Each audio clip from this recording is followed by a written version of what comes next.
हिंदुत्व आणि सेक्युलरिझम हा कधी वेगळा काढताच येणार नाही। या सेक्युलरिझमच्या नावाखाली आपण धर्मच विसरलो। आमचं हिंदुत्व, तुमचं हिंदुत्व, आमचं ह्याचं हिंदुत्व नाही, तुमचं त्याचं हिंदुत्व नाही। मुळात एकालाही हिंदुत्व काय हे माहितीच नाही। धर्म म्हणजे गुणधर्म।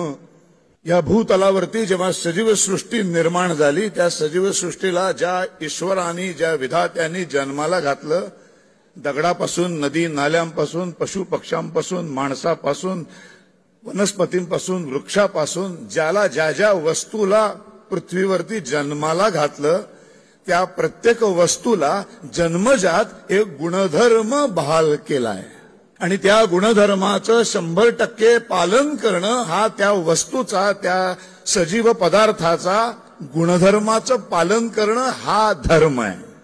या भूतलावरती दगड सुद्धा निधर्मी नाही। दगडाला एक धर्म आहे, कोणीतरी हलवल्याशिवाय तो हलत नाही, त्याला हलवावं लागतं। माणूस दगडाला उचलून फेकतो, वनस्पती ढकलतात, पाण्याचा प्रवाह ढकलतो, पक्षी ढकलतात, प्राणी ढकलतात। बरं, जेवढे ढकललं जातं तेवढाच तो ढकलतो, स्वतःहून दगड कधी हलत नाही। हा त्याला निसर्गाने दिलेला गुणधर्म आहे।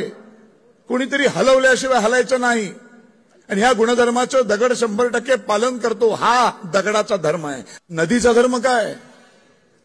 उगम पावल्यानंतर कितीही अडथळे आणा, डोंगर दऱ्या आणा, मानवनिर्मित इमारती आणा, भिंती आणा, सगळ्यांवर मात करून नदी ही शेवटी सागराला जाऊन मिळणारच।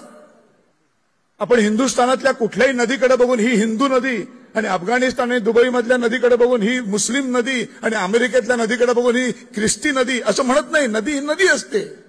हा नदी असणं हा तिचा गुणधर्म आहे आणि त्याचं 100% पालन करणं हा तिचा धर्म आहे।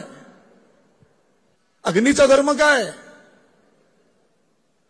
अग्नीच्या जवळ जाल तर तुम्हाला ऊब मिळते आणि अग्नीत पडलात की तुम्ही जळून खाक होता, तिथे आरक्षण चालत नाही।